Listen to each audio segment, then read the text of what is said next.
Hello friends, study with मैंग के current affair session में आपका स्वागत है। ये current affair SSC, banking, railway, state PCS, CDS, CAPF, NDA और अदर कॉम्पिटिटिव एग्जाम आदि में सहायक होंगे। आज की डेट है 14 अक्टूबर 2020। तो चलिए आज का करंट अफेयर शुरू करते हैं। आज का पहला प्रश्न है, हाल ही में भारत सरकार द्वारा अनुशंसित कुल कितने समुद्री तटों को अंतर्राष्ट्रीय ब्लू फ्लैग प्रमाणन प्राप्त हुआ है? Option A 10, option B 8, option C 7, option D 12। देखिए, हाल ही में भारत सरकार द्वारा अनुशंसित सभी 8 समुद्री तटों को अंतर्राष्ट्रीय ब्लू फ्लैग प्रमाणन प्राप्त हुआ है। मैं सबसे पहले आपका जो सबसे 8 जो ब्लू फ्लैग मिला हुआ है उनके नाम लिख दे रही हूँ, ठीक है। आपका गुजरात का जो है शिवराजपुर, ठीक है, गुजरात का शिवराजपुर तट, ओके। दमन और दीप का डीडी लिख दे रही हूँ, ध्यान रखिएगा, ठीक है, आप लोग लिख लीजिएगा अपने से। घोटला तट, कर्नाटक का आपका पदुविर्दी और कप्पड़ बीच, ओके, कप्पड़ बीच, कप्पड़ नहीं है, ये कासरगोड है, गलती से लिख दी मैं, कासरगोड है, कासरगोड बीच, ठीक है। आपका केरला का जो है केरला का कप्पड़ बीच है, ठीक है, ध्यान रखिएगा ये। आंध्र प्रदेश का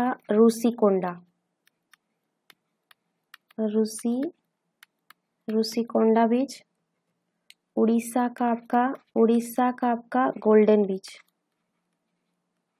बीच और अंडमान और निकोबार का आपका अंडमान और राधानगर बीच, ठीक है, राधानगर बीच। तो 1 2 3 4 5 6 7 8, ये 8 बीचों का भी हाल ही में अंतर्राष्ट्रीय ब्लू फ्लैग प्रमाणन प्राप्त हुआ है। देखिए, अंतर्राष्ट्रीय सागर तट स्वच्छता दिवस की पूर्व संध्या पर केंद्रीय पर्यावरण, वन एवं जलवायु मंत्री ने एक आभासी कार्यक्रम में घोषणा की थी कि पहली बार भारत के 8 सागर तटों की प्रतिष्ठित अंतर्राष्ट्रीय इको लेवल ब्लू फ्लैग प्रमाण पत्र के लिए सिफारिश की गई है। प्रमुख पर्यावरणविदों और वैज्ञानिकों की एक स्वतंत्र राष्ट्रीय ज्यूरी ने यह सिफारिश की थी। ब्लू फ्लैग सागर तट विश्व के सबसे स्वच्छ सागर तट माने जाते हैं। 8 सागर तट का ये नाम लिख लीजिएगा, ठीक है। प्रमाण पत्र देने का निर्णय एक अंतर्राष्ट्रीय निर्णायक समिति ने किया, जिसमें प्रतिष्ठित सदस्यों के यूएनईपी, यूएनडब्ल्यूटीओ, FEE और IUCN शामिल थे। जो ब्लू फ्लैग के सम्मानित तट का नाम तो आप लिख लिए हैं, साथ ही साथ ये भी ध्यान रखिएगा कि ये किसी भी देश को पहले ही प्रयास में 8 समुद्री तटों के लिए कभी भी सम्मानित नहीं किया गया था। ध्यान रखिएगा, पहली बार है जो किसी भी देश को जो पहला प्रयास था उसी में ही उसके 8 समुद्री तटों को ब्लू फ्लैग मिल गया है, ठीक है। ये भारत के संरक्षण और सतत विकास के प्रयासों को वैश्विक मान्यता भी प्रदान करता है। भारत एशिया प्रशांत क्षेत्र का पहला देश है जिसने केवल 2 साल के समय में यह उपलब्धि हासिल की है। अब बात करें ब्लू फ्लैग के बारे में, तो ब्लू फ्लैग किसी भी समुद्री तट यानी बीच को दिया जाने वाला एक खास किस्म का प्रमाण पत्र होता है, जो फाउंडेशन फॉर एनवायरमेंट एजुकेशन नाम के एक अंतर्राष्ट्रीय गैर सरकारी संगठन द्वारा दिया जाता है। इस संगठन का मकसद पर्यावरण जागरूकता के जरिए सतत विकास को बढ़ावा देना और डेनमार्क के कोपेनहेगन शहर स्थित इस संगठन में ब्लू फ्लैग सर्टिफिकेशन की शुरुआत 1985 में की गई थी, ठीक है। ब्लू फ्लैग सागर तट विश्व के सबसे स्वच्छ सागर तट माने जाते हैं। ब्लू फ्लैग मानकों के तहत समुद्र तट को पर्यावरण और पर्यटन से जुड़े 33 शर्तों को पूरा करना होता है। इन शर्तों को 4 व्यापक वर्गों में बांटा गया है: पर्यावरण, शिक्षा और सूचना, नहाने वाले पानी की गुणवत्ता, पर्यावरण प्रबंधन, सुरक्षा समेत अन्य सेवाएं। देखिए, अगर किसी समुद्री तट को ब्लू फ्लैग का सर्टिफिकेशन मिल जाता है तो इसका मतलब वो समुद्री तट या बीच प्लास्टिक मुक्त, गंदगी मुक्त और ठोस अपशिष्ट प्रबंधन जैसी सुविधाओं से लैस है। साथ ही वहां आने वाले सैलानियों के लिए साफ पानी की मौजूदगी, अंतर्राष्ट्रीय मानकों के मुताबिक पर्यटन सुविधाएं और समुद्र तट के आसपास पर्यावरणीय प्रभावों की जानकारी जैसी सुविधाएं भी चुस्त दुरुस्त होनी चाहिए। तो इसका सही आंसर होगा ऑप्शन बी 8। चलिए नेक्स्ट क्वेश्चन पे चलते हैं। हाल ही में भारत का कौन सा राज्य प्रत्येक घर में नल कनेक्शन उपलब्ध कराकर देश में पहला हर घर जल राज्य बन गया है? Option A Goa, option B Madhya Pradesh, option C Assam, option D Telangana. देखिए, हाल ही में गोवा प्रत्येक ग्रामीण घर में नल कनेक्शन उपलब्ध करवाकर देश भर में पहला हर घर जल राज्य बन गया है। गौरतलब है कि जल जीवन मिशन के तहत गोवा में प्रत्येक ग्रामीण घर में नल कनेक्शन उपलब्ध करवाकर देश भर में पहला जल घर राज्य बना। भारत सरकार के जल शक्ति मंत्रालय के मुताबिक गोवा ने देश में पहला हर घर जल राज्य बनने का अनूठा गौरव हासिल किया है, क्योंकि इसने सफलतापूर्वक 2.30 लाख लिख देती हूँ 2.30 लाख ग्रामीण परिवारों को कवर करते हुए ग्रामीण क्षेत्रों में 100% चालू घरेलू जल कनेक्शन उपलब्ध कराया है। ठीक है, आपको ये भी बता दें, जल शक्ति मिशन के बारे में अगर बात करें तो भारत के प्रधानमंत्री श्री नरेंद्र मोदी ने जल जीवन मिशन की शुरुआत जो है वो अगस्त 2019 में की थी। जल जीवन मिशन का उद्देश्य वर्ष 2024 तक भारत के सभी ग्रामीण घरों में पाइप जलापूर्ति सुनिश्चित करना था, यानी हर घर जल, ये उनका मकसद था। ठीक है, ताकि देश में सभी भागों में सुरक्षित पेयजल उपलब्ध कराया जा सके। भारत सरकार का जल शक्ति मंत्रालय जल जीवन मिशन के क्रियान्वयन हेतु नोडल मंत्रालय है। भारत सरकार ने जल जीवन मिशन का जिक्र 2020-21 के केंद्रीय बजट में भी किया था और इसके लिए धन का आवंटन भी किया था। तो इसका सही आंसर होगा ऑप्शन ए, गोवा। चलिए नेक्स्ट क्वेश्चन पे चलते हैं। हाल ही में कौन से देश में पूर्वी मध्य सागर में भूकंपीय सर्वेक्षण के लिए अपने जहाज ओरुक रीस को भेजा है? Option A Bahrain, option B Oman, option C तुर्की, ऑप्शन डी कतर। देखिए, हाल ही में तुर्की ने पूर्वी भूमध्य सागर में भूकंपीय सर्वेक्षण के लिए अपने जहाज ओरुक रीस को भेजा है। इस गतिविधि से पूर्व भूमध्य सागर में ग्रीस के साथ तनाव बढ़ने की आशंका है। बात करें ओरुक रीस के बारे में तो तुर्की का यह जहाज ओरुक रीस अगले 10 दिनों तक पूर्वी भूमध्य सागर में भूकंपीय सर्वेक्षण करेगा। इस सर्वेक्षण के लिए ओरुक रीस के साथ 2 अन्य जहाज आत्मान और केंगिज हान को भी भेजा गया है। इस क्षेत्र में हाइड्रोकार्बन संसाधनों को लेकर दोनों देशों यानी तुर्की और ग्रीस के बीच मतभेद है। ग्रीस और कुछ अन्य देशों के विरोध के बावजूद तुर्की ने इस महाद्वीपीय शेल्फ के भीतर अनुसंधान कर रहा है। बात करें भूमध्य सागर के बारे में तो 3 महाद्वीप से घिरे, जैसे दक्षिण में अफ्रीका, उत्तर में यूरोप और पूर्व में एशिया महाद्वीप भूमध्य सागर सर्वाधिक महत्वपूर्ण एवं सबसे बड़ा सागर है। भूमध्य सागर पश्चिम में लगभग जिब्राल्टर और उत्तर पूर्व में मारमारा जलडमरू मध्यों के साथ साथ दक्षिण पूर्व में 103 मील लंबी स्वेज नहर द्वारा लाल सागर से जुड़ा है। तो इसका सही आंसर होगा ऑप्शन सी, तुर्की। चलिए नेक्स्ट क्वेश्चन पे चलते हैं। हाल ही में ब्रिटेन की महारानी के जन्मदिन की सम्मान सूची में किन 2 भारतीयों को भी शामिल किया गया है? ऑप्शन ए मुकेश अंबानी और अमिताभ बच्चन, ऑप्शन बी नरेंद्र मोदी और रामनाथ कोविंद, ऑप्शन सी रतन टाटा और के सिवान, ऑप्शन डी मोहसिन ईसा जुबैर ईसा और सिंगपिंग सिख।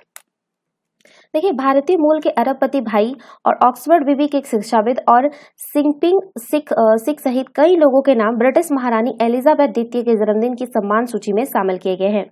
74 वर्षीय सिंगपिंग सिख ने रस्सी कूदने वाले अपने वीडियो की मदद से ब्रिटिश स्वास्थ्य सेवा के लिए धन एकत्र करने का काम किया। यह सूची आमतौर पर जून में जारी की जाती है, लेकिन कोरोना महामारी से निपटने की अहम भूमिका निभाने वाले लोगों के नामों पर विचार करने के लिए इसे सितंबर में जारी किया गया है। भारतीय मूल के अरबपति भाइयों यानी मोहसिन ईसा और जुबैर ईसा ने ब्रिटेन की सुपरमार्केट चेन एस्टा को अरबों रुपयों में अधिग्रहण करके सुर्खियां बटोरी है। ईसा बंधु यूरो गेराज नाम से पेट्रोल पंप की एक श्रृंखला चलाते हैं। तो ये जो है मोहसिन ईसा और सिंगपिंग सिख को इसके जन्मदिन के सम्मान सूची में शामिल किया गया है। तो सही आंसर होगा ऑप्शन डी। चलिए नेक्स्ट क्वेश्चन पे चलते हैं। हाल ही में कौन से राज्य के चिकित्सा एवं स्वास्थ्य मंत्री द्वारा अंतर्राष्ट्रीय बालिका दिवस के मौके पर गर्भधारण और प्रसव पूर्व निदान तकनीक अधिनियम की निगरानी के लिए एक एकीकृत प्रणाली इम्पैक्ट ऐप की शुरुआत की गई है? Option A Kerala, option B Chhattisgarh, option C Rajasthan, option D Maharashtra. देखिए, राजस्थान के चिकित्सा एवं स्वास्थ्य मंत्री डॉक्टर रघु शर्मा ने अंतर्राष्ट्रीय बालिका दिवस के मौके पर गर्भधारण और प्रसव पूर्व निदान तकनीक अधिनियम की निगरानी के लिए एकीकृत प्रणाली इम्पैक्ट ऐप की शुरुआत की है। अपने आवास में ऐप की शुरुआत करते हुए शर्मा ने कहा कि लिंगानुपात में बढ़ रहा अंतर एक गंभीर विषय है। इसे कम करने के लिए चिकित्सा एवं स्वास्थ्य विभाग लगातार प्रयासरत है और इम्पैक्ट ऐप यानी integrated system for monitoring of PCPNDT act app इसी दिशा में उठाया गया महत्वपूर्ण कदम है। चिकित्सा मंत्री ने कहा कि इम्पैक्ट ऐप PCDATN यानी गर्भधारण और प्रसव पूर्व निदान तकनीक कानून में होने वाली कार्यवाही और निरीक्षण की गतिविधियों को आसान करेगा। इस ऐप के जरिए PCPNDT परीक्षण रिपोर्ट को संबंधित अधिकारी निरीक्षण स्थल से तुरंत ही अपलोड कर सकते हैं। इसके रियल टाइम डाटा का प्रबंधन आसान हो जाएगा। डॉक्टर शर्मा ने कहा कि प्रदेश में 3600 निजी व राजकीय सोनोग्राफी केंद्र पंजीकृत हैं, जिनमें से करीब 2000 केंद्र क्रियाशील हैं। इम्पैक्ट पंजीकृत सोनोग्राफी केंद्र का भी कार्य आसान करेगा। ये केंद्र प्रतिदिन की रिपोर्ट अपलोड करने के साथ गर्भवती महिला की सोनोग्राफी के समय भरे जाने वाले फॉर्म F की एंट्री भी इम्पैक्ट ऐप में से कर सकते हैं। उन्होंने कहा कि इस ऐप में सोनोग्राफी केंद्र संचालकों के लिए फीडबैक प्रणाली को भी विकसित किया गया है। इस ऐप को NIC राजस्थान ने तैयार किया है।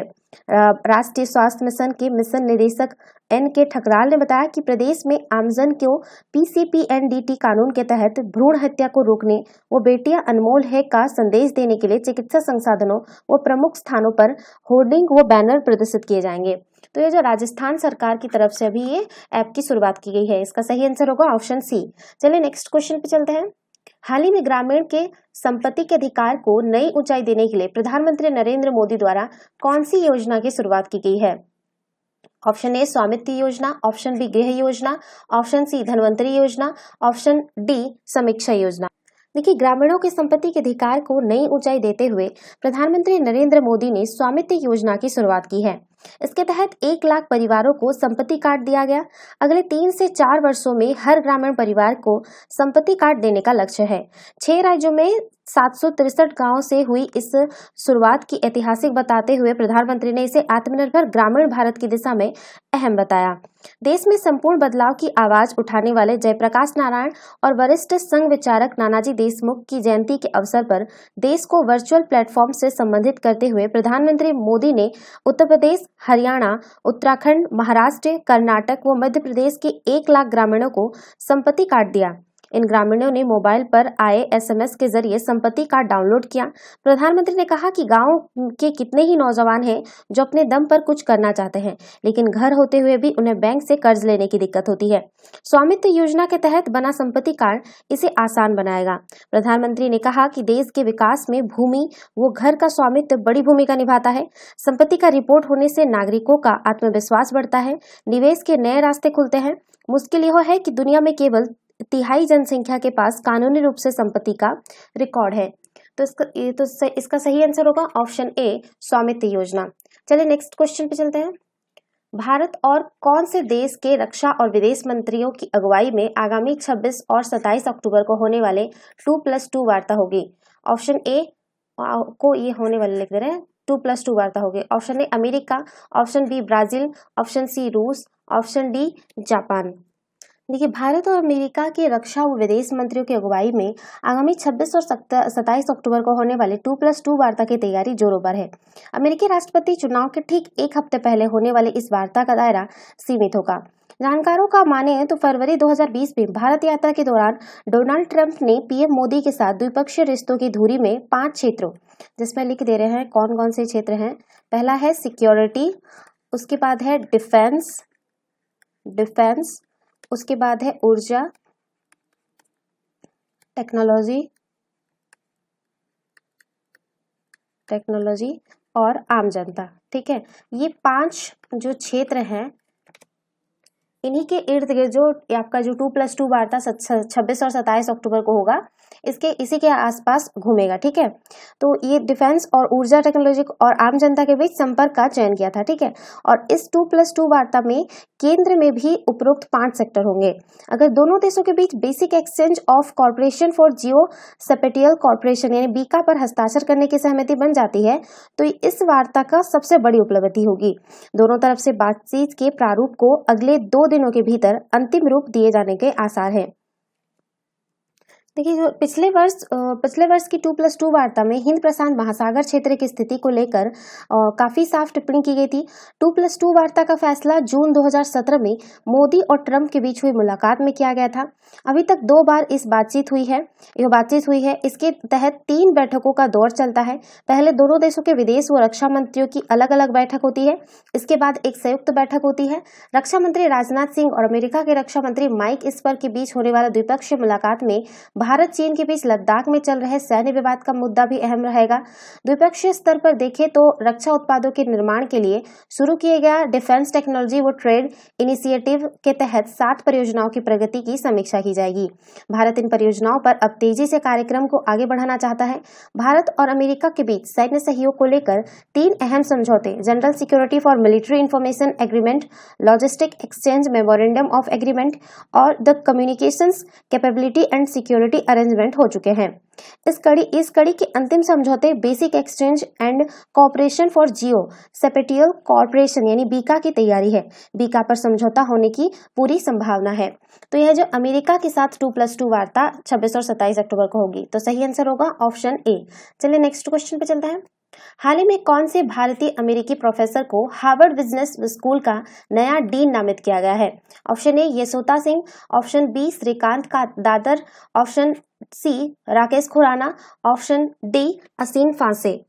देखिए, भारतीय अमेरिकी प्रोफेसर श्रीकांत दातार को हार्वर्ड बिजनेस स्कूल का नया डीन नियुक्त किया गया है। वो यहाँ विश्वविद्यालय मामलों के वरिष्ठ एसोसिएट डीन है। उनके नामित किए जाने की घोषणा HBS की प्रेसिडेंसी लेरी बेकाब ने की है। वो 1 जनवरी 2021 से यह पद संभालेगी। हार्वर्ड गजट में बेकाब के हवाले में कहा गया है कि श्रीकांत दातार एक मौलिक शिक्षक, एक प्रतिष्ठित विद्वान और एक गहरा अनुभव रखने वाले एकेडमिक लीडर हैं। बिजनेस शिक्षा के भविष्य के बारे में वो एक अग्रणी विचारक है। हाल ही में कोविड-19 महामारी से उत्पन्न चुनौतियों के सकारात्मक जवाब में उन्होंने उल्लेखनीय भूमिका निभाई। HBS में करीब 25 वर्षों के दौरान उन्होंने कई प्रमुख पदों पर सेवाएं दी है। इसके अलावा अन्य हार्वर्ड स्कूलों के साथ आदर्श सहयोग किया है। मुंबई के सेंट जेवियर्स कॉलेज में 1973 में डिडक्शन के साथ गणित और अर्थशास्त्र में दातार ने स्नातक की परीक्षा पास की। चार्टर अकाउंटेंट दातार ने अहमदाबाद के भारतीय प्रबंधन संस्थान में बिजनेस मैनेजमेंट में पोस्ट ग्रेजुएट डिप्लोमा किया है। तो ये इसका सही आंसर होगा ऑप्शन बी श्रीकांत दातार। चलिए नेक्स्ट क्वेश्चन पे चलते हैं। हाल ही में कौन से टाइगर रिजर्व और उसके आसपास के क्षेत्रों में पहली बार 143 प्रजाति की तितलियों की मौजूदगी का पता चला है? Option A Corbett tiger reserve, option B Sanjay tiger reserve, option C Bandipur tiger reserve, option D Indravati tiger reserve. देखिए, बाघों के लिए मौजूदगी कार्बेट टाइगर रिजर्व में रंग बिरंगी तितलियों का संसार भी बसता है। कार्बेट टाइगर रिजर्व और उसके आसपास के क्षेत्र में पहली बार 143 प्रजातियों की तितलियों की मौजूदगी का पता चला है। अब यहाँ तितलियों की प्रजाति का कोई रिकॉर्ड नहीं था। यहाँ सभी तितलियों में से 25 ऐसे प्रजाति है जो बहुत कम ही नजर आती है। कार्बेट टाइगर रिजर्व जैव विविधता से परिपूर्ण क्षेत्र है। बाघों के साथ ही हाथी, हिरन समेत विभिन्न वन्य जीवों व सरीसृपों की प्रजाति यहाँ मौजूद है। इसलिए देश भर के शोधार्थी कार्बेट की जैव विविधता पर अपना शोध कार्य करते हैं। कार्बेट की जैव विविधता में तितली को भी एक महत्वपूर्ण भूमिका है। कार्बेट के विभिन्न क्षेत्रों में तितलियों की अच्छी खासी मौजूदगी है, लेकिन उनकी संख्या में आकलन अब तक नहीं किया गया है। रामनगर के वन्यजीव विशेषज्ञ संजय छिमवाल व राजेश भट्ट ने अपनी टीम के साथ कार्बेट में देखी गई 130 तितलियों की समग्र जानकारी जुटाई है, जबकि कार्बेट प्रशासन के पास केवल 13 प्रजातियों की सूची पहले मौजूद थी। ऐसे में संजय व राजेश ने कार्बेट में मिलने वाले कुल 143 तितलियों की कॉमन व वैज्ञानिक नामों के साथ चेक लिस्ट तैयार की है। चेकलिस्ट कार्बेट टाइगर रिजर्व के निदेशक राहुल को सौंपी गई है। कार्बेट में तितलियों की जो सूची तैयार की गई है वो पिछले 4 साल की मेहनत का परिणाम है। तितली विशेषज्ञ द्वारा कार्बेट व आसपास के क्षेत्र में दिखने वाली विभिन्न प्रजातियों की तितलियों की एक एक करके जानकारी एकत्र की जा रही है, जिसकी सूची अब फाइनल की गई है। ये तितलियां कार्बेट में झिरना, ठेला, बिजरानी, ढिकाला, गर्जिया, ढिकुली, मोहन, दुर्गा देवी, हलुद पड़ाव व रतुभा धाव के आसपास देखी गई है। Grass blue, common leopard, peacock pansy, size common agreement, pea blue, common nawab, blue admiral, orange oakleaf, red फियोरा, blue bottle and fly, common मेमून, club beak, yellow pansy commander आदि। ऐसे कुछ खास प्रजातियां हैं जो खास प्रजातियों की तितलियां जो है इस कार्बेट टाइगर रिजर्व में पाई जाती है। तो इसका सही आंसर होगा option A, Corbett tiger reserve. चलिए नेक्स्ट क्वेश्चन पे चलते हैं। हाल ही में कौन से देश में यौन हमलों की कई घटनाएं सामने आने पर सड़कों और सोशल मीडिया पर जनाक्रोश भड़कने के बाद बलात्कार के मामलों में अधिकतम सजा उम्र कैद से बढ़ाकर मृत्युदंड करने की मंजूरी दी है? Option A Sri Lanka, option B Pakistan, option C Nepal, option D Bangladesh. देखिए, बांग्लादेश में हाल ही में यौन हमलों की कई घटनाएं सामने आने पर सड़कों पर सोशल मीडिया पर जनाक्रोश भड़कने के बाद मंत्रिमंडल ने बलात्कार के मामलों में अधिकतम सजा उम्र कैद से बढ़ाकर मृत्युदंड करने की मंजूरी दी है। मंत्रिमंडलीय प्रवक्ता खानकर अनावरुल इस्लाम ने बताया कि राष्ट्रपति अब्दुल हामिद महिला एवं बाल उत्पीड़न अधिनियम के संशोधन संबंधी अध्यादेश जारी कर सकते हैं, क्योंकि संसद का सत्र नहीं चल रहा है। इस संशोधन का ब्यौरा तत्काल सामने नहीं आया है, लेकिन इस्लाम ने कहा कि मंत्रिमंडल इस प्रस्ताव पर जारी था कि बलात्कार के मामलों की सुनवाई जल्द हो। वर्तमान कानून के तहत बलात्कार के मामलों में अधिकतम सजा उम्र कैद है। हालांकि जिस मामलों में पीड़िता की मौत हो जाती है वहां मृत्युदंड की अनुमति है। कानून मंत्री अनीसुल हक ने कहा कि राष्ट्रपति अध्यादेश जारी कर सकते हैं। हाल के सप्ताहों में हिंसक यौन हमलों के बाद राजधानी ढाका और अन्यत्र जबरदस्त प्रदर्शन हुए। महिलाओं के अधिकार के लिए संघर्ष करने वाले संगठन आईएनओ सालिस केंद्र के मुताबिक देश में जनवरी से अगस्त के बीच बलात्कार के 889 घटनाएं हुई और कम से कम 41 पीढ़ियों की जान चली गई। हाल के दिनों में जब जनाक्रोश भड़का तो जब फेसबुक पर एक वीडियो आया और उसमें एक दक्षिण पूर्वी जिले में कुछ लोगों की एक महिला को निर्वस्त्र कर उस पर हमला करते देखा गया। देश में मानवाधिकार आयोग के अनुसार इस महिला में एक साल में बार बलात्कार किया गया और उसे आतंकित किया गया। तो इसका सही आंसर है ऑप्शन डी, बांग्लादेश। तो ये थे आज के करंट अफेयर। वीडियो पसंद आए तो लाइक, शेयर और कमेंट करना ना भूलें। साथ ही साथ चैनल को सब्सक्राइब करना ना भूलें। Thanks for watching. Have a nice day. Take care.